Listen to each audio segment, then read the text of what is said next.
Alléluia. Amen. Amen. On va commencer. Dieu est bon. Alléluia. Moi, j'aime la parole de Dieu. J'aime être enseigné. Parce que quand j'enseigne, je reçois aussi de mon côté. Et c'est très important. On doit aimer la parole de Dieu. Parce que la parole de Dieu nous fait du bien. Et on ne peut pas dire qu'on connaît tout. Parce qu'à chaque fois, Dieu nous parle à travers sa parole. Et à chaque fois, on découvre de nouvelles choses. Amen. Et c'est pour ça qu'on doit toujours être des assoiffés de la parole de Dieu. Et à la recherche de la pensée de Dieu à travers sa parole, à travers les exhortations, les prédications, les enseignements. On va prier pour remettre ces moments entre les mains du Seigneur. Alléluia. Père Dieu Tout-Puissant, je bénis ton nom, je glorifie ton nom, parce que tu es bon, Seigneur. Merci, Seigneur, pour ta présence parmi nous, Seigneur. Car, Seigneur, nous sommes rassemblés ce soir en ton nom, Seigneur. Et, Seigneur, nous croyons que tu es parmi nous, Seigneur. Nous voulons, Seigneur, confier, Seigneur, tous ces moments entre tes mains, Seigneur. Guide-nous, Seigneur, dans ta sainte pensée, Seigneur. Guide-nous par ton Saint-Esprit, Seigneur. Ce soir, nos cœurs, Seigneur Dieu de gloire, sont disposés à recevoir de toi, Seigneur. Parle à nos cœurs, parle à nos vies, Seigneur Dieu de gloire. Nous voulons, Seigneur, connaître ta pensée, Seigneur, de ce soir. Merci, Seigneur Dieu de gloire, pour nos bien-aimés qui vont se joindre à nous. Merci pour nos bien-aimés, Seigneur, qui nous regardent à travers les réseaux sociaux. Que, Seigneur, ta parole puisse nous impacter, Seigneur. Je bénis ton nom, je glorifie ton nom, parce que tu es bon, Seigneur. Louange et gloire à toi. Merci pour l'instrument que je suis, Seigneur. Je veux recevoir aussi de toi, Seigneur. Et surtout garder ta parole, Seigneur. Alléluia. Louange et gloire à toi au nom de Jésus-Christ. Amen. Amen. Amen, amen. Amen. Gloire au Seigneur. Alléluia. Le thème de ce soir, c'est « Revenez à moi ». Revenez à moi. Nous allons lire la parole de Dieu dans l'évangile de Luc, au chapitre 15.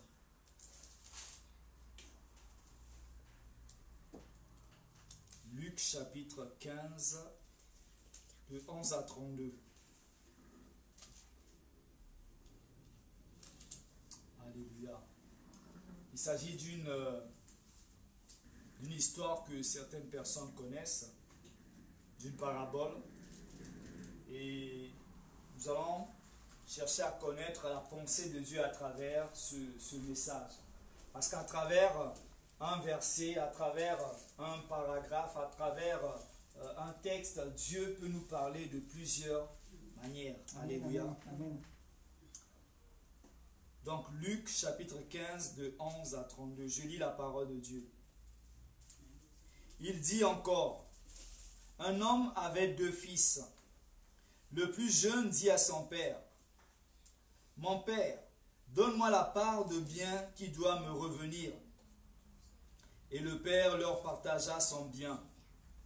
Peu de jours après, le plus jeune fils, ayant tout ramassé, partit pour un pays éloigné, où il dissipa son bien en vivant dans la débauche.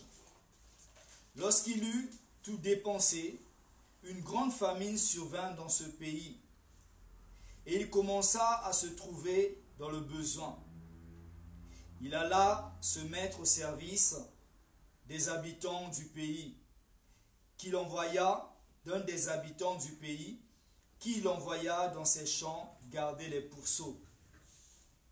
Il aurait bien voulu se rassasier des carouges que mangeaient les pourceaux, mais personne ne lui en donnait. Étant rentré en lui-même, il dit, « Combien d'ouvriers chez mon père ont du pain en abondance, et moi ici je meurs de faim. Je me lèverai, j'irai vers mon père, et je lui dirai, « Mon père, j'ai péché contre le ciel et contre toi. Je ne suis plus digne d'être appelé ton fils. Traite-moi comme l'un de tes ouvriers. » Et il se leva et alla vers son père. Et comme il était encore loin, son père le vit et fut ému de compassion. Il courut se jeter à son cou et l'embrassa. Le fils lui dit, « Mon père, j'ai péché contre le ciel et contre toi. Je ne suis plus digne d'être appelé ton fils. » Mais le père dit à ses serviteurs, « Apportez vite la plus belle robe et revêtez-le. Mettez-lui un anneau au doigt et des souliers aux pieds. Amenez le veau gras et tuez-le. Mangeons et réjouissons-nous, car mon fils que voici était mort et il est revenu à la vie. Il était perdu, il est retrouvé. » Et ils commencèrent à se réjouir. Or, le fils aîné, étant dans les champs, lorsqu'il revint et approcha de la musique et les danses, il appela un des serviteurs et lui demanda ce que c'était. Ce serviteur lui dit, « Ton frère est de retour, et ton père a tué le veau gras parce qu'il a retrouvé en bonne santé. » Il se mit en colère et ne voulut pas entrer. Son père sortit et le pria d'entrer. Mais il répondit à son père, « Voici, il y a tant d'années que je te sers, sans avoir jamais transgressé tes ordres. Et jamais tu ne m'as donné un chevreau pour que je me réjouisse avec mes amis. Et quand ton fils est arrivé, celui qui a mangé ton bien avec des prostituées, c'est pour lui que tu as tué le veau gras. » « Mon enfant, lui dit le père, tu es toujours avec moi et tout ce que j'ai est à toi. Mais il fallait bien s'égayer et se réjouir parce que ton frère que voici était mort et qu'il est revenu à la vie, parce qu'il était perdu et qu'il est retrouvé. » Amen. Amen, amen.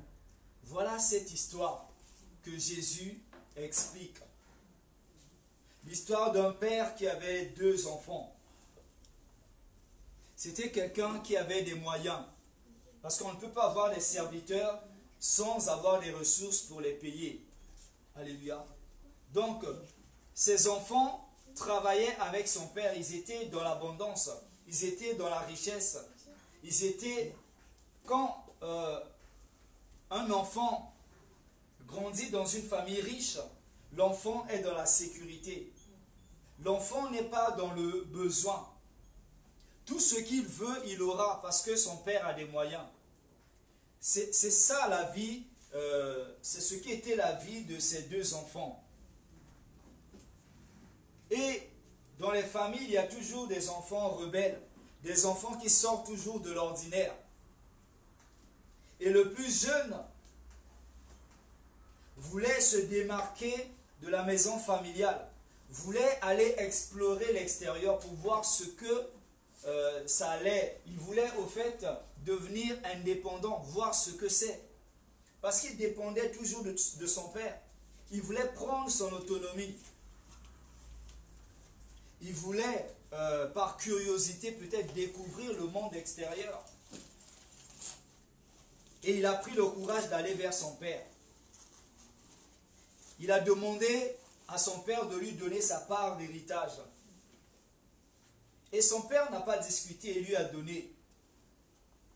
Moi, je crois qu'il y a certaines personnes qui ne mesurent pas l'importance de l'argent. Tu peux donner aujourd'hui 1 000 € à un enfant, il ne saura pas quoi faire avec cet argent.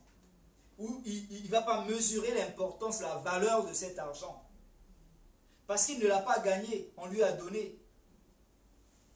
C'est comme cela avec ce fils. Tout ce qu'il avait, c'est le père qui lui donnait. Mais son père certainement a dû travailler durement pour en arriver là, pour avoir ses richesses. Ce n'est pas du jour au lendemain. Mais l'enfant, comme il ne sait pas comment son père a fait pour avoir cet argent, lui, quand il claque les doigts, l'argent tombe, le pain tombe, la nourriture tombe, les vêtements tombent. Donc il ne mesurait pas cela. Il a demandé à son père lui a donné. Il a pris cet argent, il est allé dans un pays étranger. Et la vie qu'il menait là-bas, il découvre une vie de liberté, une vie où les gens faisaient la fête, une vie de prostituée, une vie d'alcool, loin de la maison de son père. Et il a fait la fête.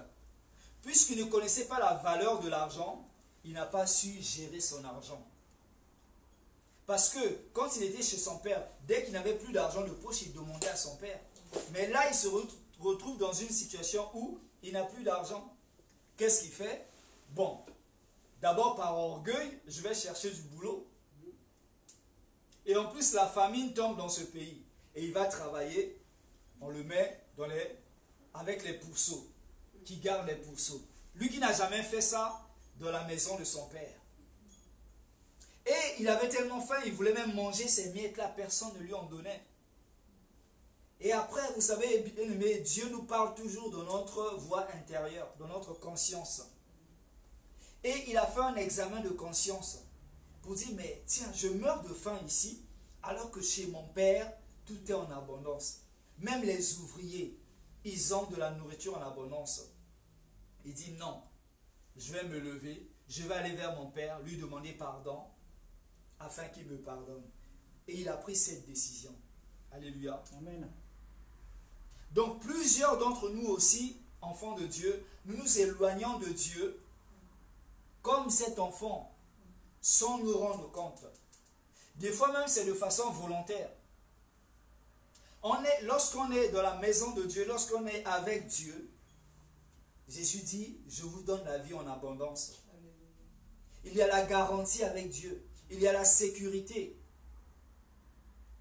Dieu te dit, ne t'inquiète pas du lendemain. Le lendemain aura soin de lui-même. Tout ce que tu as besoin, Dieu te donne. Mais il y a des chrétiens qui ne se contentent pas de cela. Qui veulent toujours... comment je peux dire ça? Il sait qu'il demande une bénédiction à Dieu, mais il ne sait pas comment gérer cette bénédiction. Beaucoup de chrétiens se retrouvent dans le cas de cet enfant. Beaucoup se sont éloignés de Dieu sans se rendre compte. Et généralement, quand nous faisons un sondage, nous allons nous rendre compte que dans la maison de Dieu, la plupart des chrétiens viennent pour un but. Et ce but, c'est le bien matériel. Ce but, c'est quelque chose où Dieu a déjà dit, ne t'inquiète pas pour ça. Amen. Ça, c'est un acquis, je vais te le donner. Parce que tu es ma fille, tu es mon enfant. Mais on s'inquiète encore pour ça. On s'approche encore de Dieu pour demander ces choses. Alléluia. Amen. Beaucoup. Leur priorité, ce n'est pas la présence de Dieu. Leur priorité, ce n'est pas la relation avec Dieu. Leur priorité, c'est le bien matériel. Ah, je vais à l'église parce qu'ils ont parcouru certainement, ils ont frappé les portes des marabouts, des voyances, de ceci, cela, des sites de rencontres. Bon, maintenant, je vais aller à l'église pour chercher le mariage. Et la personne arrive à l'église pour but de trouver l'homme ou la femme idéale. Et arriver à l'église, c'est ça. Je suis là pour le mariage. Je cherche, je jeûne, je prie pour ça. J'intercède, je suis là régulièrement pour le mariage. Je suis là pour le boulot. Je suis là pour la guérison parce que la médecine n'a pas pu me guérir. Les féticheurs n'ont pas pu me guérir. Peut-être qu'à l'église, Dieu va me guérir. Je vais m'efforcer de plaire à Dieu, de venir aux réunions les dimanches, de travailler dans la maison de Dieu. Peut-être que Dieu aura pitié de moi. Bien-aimé, toutes ces choses, Dieu te les a déjà données. Amen, amen, amen. Alléluia. Amen. Ne mets pas ces choses à la place de Dieu. Et ces personnes sont là. Voilà, Dieu n'est pas leur priorité, mais le problème devient leur priorité. Tu sais, bien-aimé, quand tu regardes au problème, tu verras, quand tu regardes régulièrement à tes problèmes, tu verras que tu vas commencer à compter tes problèmes, tu verras que tes problèmes sont énormes. Mais quand tu regardes à Dieu, tu oublies tes problèmes, tu verras combien Dieu est plus grand que ton problème. Amen, amen. C'est comme ça, bien-aimé. Il ne faut pas regarder au problème. Regarde à celui qui peut t'apporter la solution. Regarde à celui qui est plus grand que ton problème. Beaucoup viennent à l'église juste pour trouver une solution, un besoin. Et du coup, comme Dieu aussi, il est sage, il ne donne pas les bénédictions comme ça, comme ce père a donné à son fils sans poser de questions. Dieu, des fois, il t'éprouve, il te donne un peu, et il voit comment tu vas gérer ça. Si tu es fidèle dans le peu, il te donnera les grandes choses. Amen, amen. C'est comme ça avec Dieu. Mais des fois, Dieu aussi, des fois, on met la pression à Dieu. On demande à Dieu avec insistance. Dieu, comme il ne traite pas tous ses enfants de la même manière, à certains, il peut donner. Il dit, bon, tu me demandes, vas-y, prends. Mais Dieu sait que cette personne va s'éloigner de lui quand il aura cette bénédiction. C'est pour ça que certains n'arrivent pas à tenir. Quand ça tarde à venir, on se dit, ah mais je suis venu à l'église, je ne vois pas la solution. Rien n'avance. Je vais repartir dans le monde. Je vais m'éloigner de Dieu. Ou bien Dieu le bénit, mais il dit, non, non, non, je ne peux pas me contenter de ça. Je veux plus. Alléluia. Amen, amen. Lorsque Dieu nous bénit, souvent nous nous éloignons de Dieu. Plusieurs enfants de Dieu. On a vu des cas comme ça, surtout nous les pasteurs. Nous voyons des personnes qui étaient zélées dans la maison de Dieu, réguliers dans la maison de Dieu. Mais quand Dieu les a bénis, ces personnes ont changé. Amen, amen. On ne les voit plus. Alléluia. Elles étaient là, déterminées dans le service, motivées. Mais là, la bénédiction a pris la place de Dieu. Je n'ai plus le temps pour Dieu. Je n'ai plus le temps pour l'église. Je n'ai plus le temps pour prier. Je n'ai plus le temps pour Dieu lui-même. Alléluia. Amen. Bien-aimé, si tu agis comme ça, sache que Dieu lui-même, il est la source de bénédiction. Amen. C'est lui qui t'a donné. Tu ne l'as pas mérité. Alléluia. Amen. Beaucoup d'entre nous, nous nous comportons comme cela, bien-aimé. Et quelquefois, quand Dieu nous donne aussi, comme cet enfant, nous avons du mal à gérer. Parce que Dieu, quand il veut te bénir, il veut d'abord te former. La Bible dit, la bénédiction de l'Éternel ne se fait suivre d'aucun chagrin. Quand Dieu te donne, c'est pour que ta joie soit parfaite. Pour que tu te réjouisses. Pour que tu sois un sujet de joie pour ton entourage, ta famille. Pour que les gens voient que ton Dieu te bénit. Amen. Et sa bénédiction, elle est durable. Mais quand tu reçois cette bénédiction, tu t'éloignes de Dieu bien-aimé, le diable va voler cette bénédiction. Le diable, il n'a rien. Tout ce qu'il a, il le vole aux enfants de Dieu. Il le vole aux enfants de Dieu. Dieu, quand il bénit ses enfants, la bénédiction, quand elle arrive, si tu n'es pas disposé pour recevoir la bénédiction, elle ne peut pas repartir à Dieu. Qu'est-ce que le diable fait? Il vole. Amen, amen. Le diable vole. Parce que tu n'es pas une bonne terre pour recevoir la semence. Alléluia. Amen. Alors nous pouvons nous éloigner de Dieu de plusieurs manières. D'abord par notre vie de prière. Cette personne qui venait dans la maison de Dieu, priait régulièrement, jeûnait, priait, était là aux réunions. Ta vie de prière, matin, midi, soir, tu pries, tu jeûnes. Ah oui, pasteur, je passe des nuits blanches dans la prière, je prie. Je veux voir la main de Dieu. Et maintenant que Dieu a béni, la vie de prière a commencé à chuter. Amen, amen. Pendant qu'on faisait des nuits blanches, on ne fait plus des nuits blanches. On n'a plus le temps. On dort parce qu'on est fatigué de la bénédiction. Plus de prière, plus de relation avec Dieu, plus d'intimité. On ne lit plus la parole de Dieu. Débordé. Tu t'es éloigné de Dieu par la vie de prière. Alléluia. Amen. Bien-aimé, la prière est très très efficace. Le diable attend juste que tu baisses dans ta vie de prière pour s'approcher de toi. Quand tu pries, bien-aimé, tu ressembles à une flamme de feu. La flamme grandit, grandit, grandit. Et le diable ne peut pas s'approcher de toi. Amen, amen. Mais quand tu baisses dans ta vie de prière, il le sait, le diable. Parce que lui, il voit dans le surnaturel. Il sait que tu as baissé dans la vie de prière. Donc, par la vie de prière, tu peux t'éloigner de Dieu. Par notre absence à l'église aussi. On reçoit la bénédiction, Avant, on était là les mercredis, jeudis, samedi, dimanche à l'église. Ah oui, pasteur, bon, je crois que les jeudis, je ne viendrai plus. Comme déjà, tu t'es éloigné de Dieu dans ta vie de prière, et tu sais que jeudi, c'est l'intercession, tu choisis le jour de prière pour ne pas venir à l'église. Je choisis l'enseignement parce que c'est zen. Voilà, je m'assois. Mais le jeudi, je n'ai pas envie de crier. Je suis déjà fatigué par la bénédiction là. Alléluia. Amen, amen. On ne te voit plus. Beaucoup de personnes, on ne les voit plus à l'église. Après le jeudi, il dit bon, le samedi aussi, je ne viens plus. Après le samedi, bon, dans la semaine, j'ai plus de temps. On se voit que le dimanche. Après les dimanches, c'est un dimanche sur 2. Après, un dimanche dans le mois. Après, chaque 6 mois. Eh oui.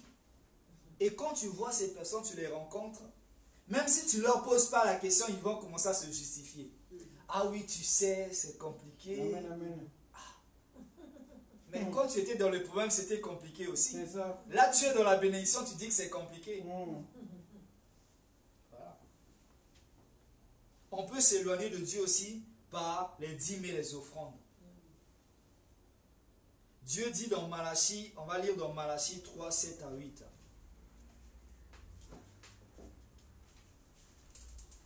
Malachie 3, 7 à 8.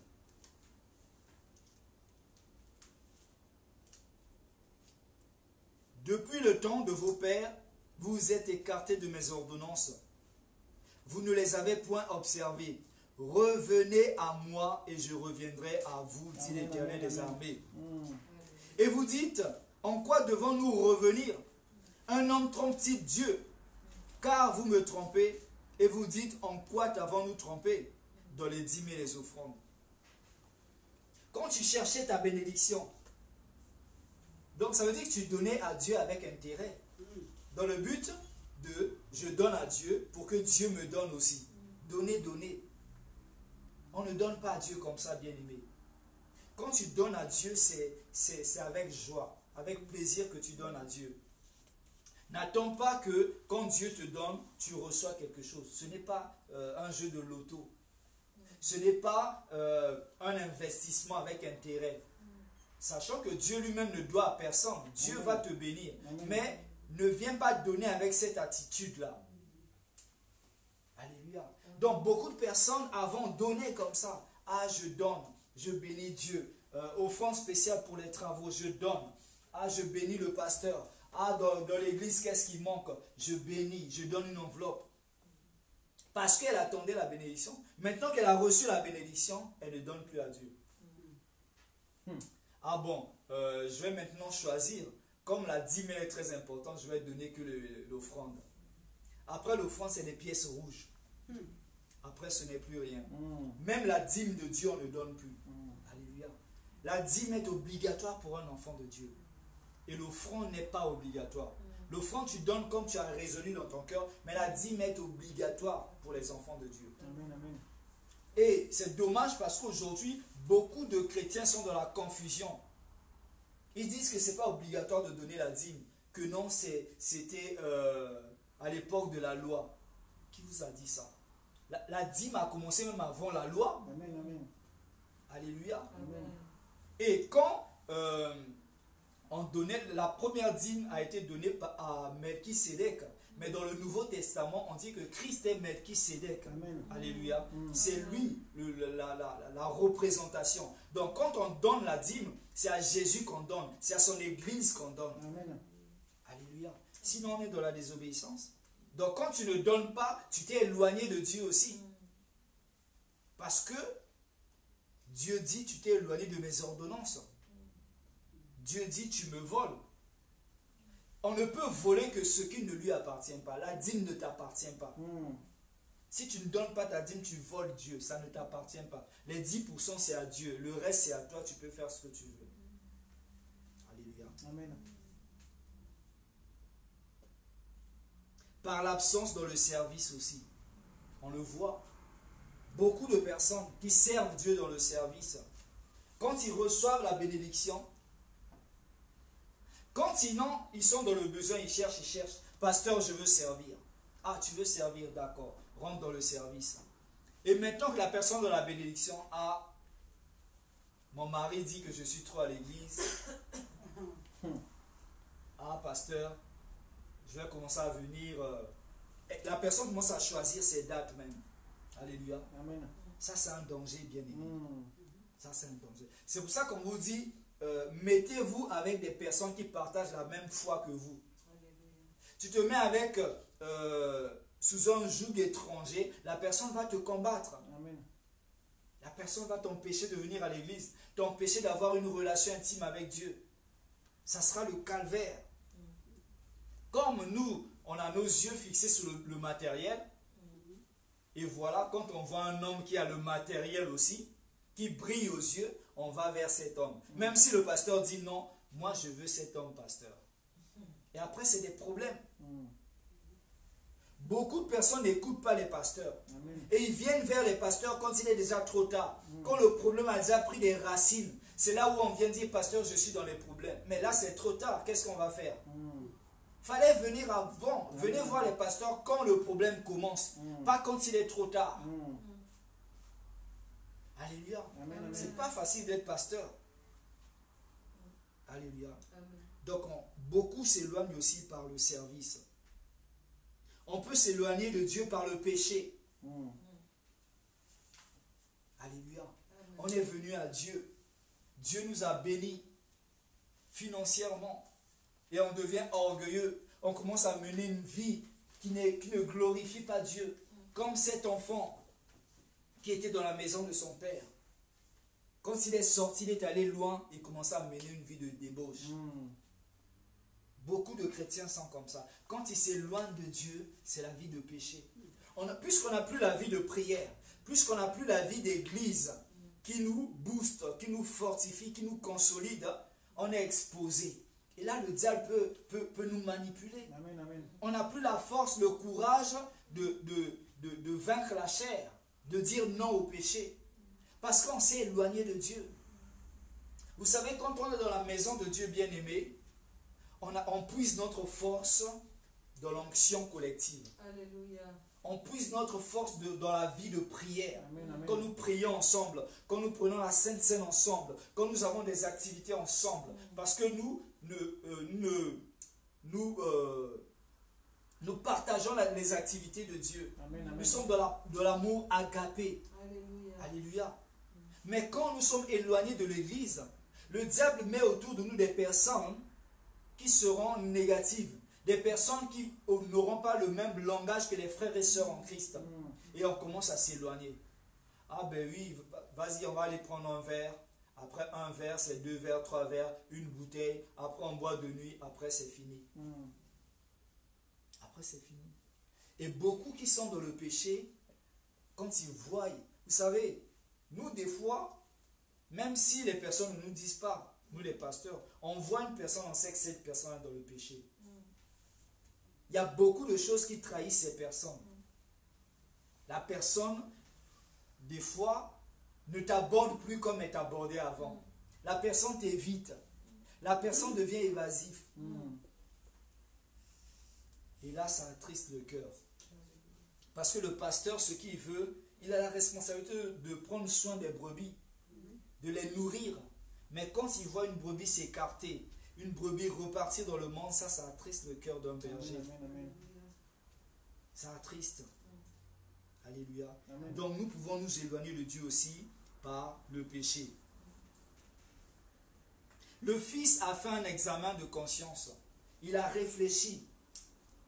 Il dit, mais tiens, je meurs de faim ici. Je suis esclave ici. Alors que chez mon père, il y a la nourriture en abondance. Même les ouvriers mangent bien. Il dit, non, non, non. Je repartirai chez mon père. Ce qui manque chez les chrétiens, c'est la décision. Des fois, ils se rendent compte que j'ai pris le mauvais chemin. Je me suis éloigné de Dieu. Mais tellement qu'ils sont devenus orgueilleux et il leur manque le courage de prendre cette décision. Il leur manque le courage de dire, bon, je reviendrai dans la présence de Dieu pour demander pardon à Dieu. Beaucoup ne reconnaissent pas leurs erreurs. beaucoup ne demandent pas pardon. Et quand ils reviennent même de la maison de Dieu, ça s'avère qu'orgueil. Mais si tu reviens comme ça, la Bible dit Dieu résiste aux orgueilleux. Amen, amen, amen. Il résiste aux orgueils. Si tu montes, Dieu va te rabaisser. Si tu es bas, Dieu va t'élever. Amen, amen, amen, amen. Alléluia. L'humilité précède la gloire. Humilie-toi. Dieu est un Dieu d'amour. Dieu est un Dieu compatissant. Ce père, quand il a vu son fils, il était ému de compassion. Il a eu compassion de son enfant. Parce que c'est son enfant. Ça brise le cœur de Dieu quand il voit ses enfants qui ont goûté à la parole de la vérité et qui ont goûté à la vie spirituelle de repartir dans le monde. Ça attriste le cœur de Dieu. Dieu ne veut pas qu'on périsse. Imagine, tu repars dans le monde, tu es dans le monde, tu réfléchis. Ah non, je vais encore attendre pour repartir vers Dieu. Mais quand tu attends, si Jésus revient. Amen, amen. Amen. Amen. La Bible dit rachetez le temps. On n'a plus le temps. Il y a beaucoup de personnes, quand ils tombent, ils restent à terre. Il ne faut jamais rester à terre. Il faut se lever. Amen, amen. Un bébé, quand il apprend à marcher, il tombe, il se relève. Il tombe, il se relève. Jusqu'à ce qu'il aura des pieds fermes. Amen, amen. C'est comme cela avec Dieu bien-aimé. Quand on tombe, on doit se relever. Immédiatement. On n'est pas infaillible. Ça peut arriver. Mais relève-toi. Relève-toi. Amen, amen. Ça demande du courage. Cet enfant a pris la décision. Il est reparti vers son père. Alléluia. Amen. Le père a eu compassion de son fils. Ce fils n'a pas pensé, il pouvait aussi se dire, mais tiens, mon père m'a donné de l'argent, il m'a donné des richesses. J'ai mené une vie désordonnée. Si je repars chez lui, que va penser mon frère aîné? Que vont penser les ouvriers? Ils vont me critiquer, ils vont me regarder bizarrement, ils vont se moquer de moi. Non, il n'a pas pensé à ça. Amen. Il a regardé à son père. Il n'a pas regardé à toutes ces personnes-là. Beaucoup de chrétiens ne veulent pas revenir à Dieu à cause des autres chrétiens. Ils se disent, mais qu'est-ce qu'ils vont penser de moi? Bien aimé, même si on connaît ton péché, même si on sait où tu es allé, dans la boue, on est qui pour te juger? Amen, amen. Alléluia. C'est Dieu qui rachète, c'est Dieu qui relève. Il ne faut pas regarder aux êtres humains bien-aimés. Regarde à Dieu. Amen. Les hommes et les femmes parleront toujours. Dans ce monde, si tu fais du bien, les gens parleront de toi. Si tu fais du mal aussi, les gens parleront de toi. Quoi que tu fasses, les gens parleront toujours de toi. Amen, amen. Il faut regarder à Dieu. Il faut regarder à Dieu. Cet enfant n'a pas regardé à gauche et à droite. Il a regardé à son père. Parce qu'il avait quelque chose à régler avec son père. La confession, le pardon. Si nous nous retrouvons dans une situation comme cela, nous devons revenir à Dieu. Prendre la décision. Ce n'est pas à Dieu de prendre cette décision pour nous, mais c'est à nous de prendre cette décision. Dieu respecte toujours notre libre arbitre. Amen. Il respecte toujours nos décisions. Mais quand ces décisions sont contraires à sa parole, ça l'attriste. Mais il ne peut rien faire. C'est quand tu dis, Seigneur, je viens à toi, je m'abandonne dans tes mains, c'est là où Dieu peut faire quelque chose. Mais tant que tu n'as pas pris la décision, Dieu ne peut rien faire. Amen, amen. Dieu ne peut rien faire. Beaucoup ont peur des jugements.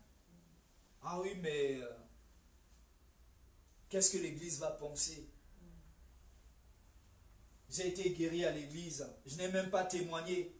Je suis parti comme ça, j'ai disparu. Et aujourd'hui, ma situation, elle est pire. Si je reviens à l'Église, qu'est-ce que les gens vont dire? Aujourd'hui, on a célébré mon mariage à l'Église. C'est vrai que cet homme, je ne l'ai pas choisi avec l'aide de Dieu. Mais là, mon mariage ne va pas bien. À cause de cet homme, je me suis éloigné de l'Église. À cause de cette femme, je me suis éloigné de l'Église. Qu'est-ce que les bien-aimés vont dire? Bien-aimés, regarde à Dieu. Quand Dieu m'a béni, J'ai eu un bon poste, je gagnais bien ma vie. Mais maintenant, j'ai perdu mon emploi. Et je vais travailler dans les boulots pénibles. Là, mon corps ne répond plus. Qu'est-ce que je vais faire? Qu'est-ce que les bien-aimés vont dire? Bien-aimés, regarde à Dieu. Amen, amen. Alléluia.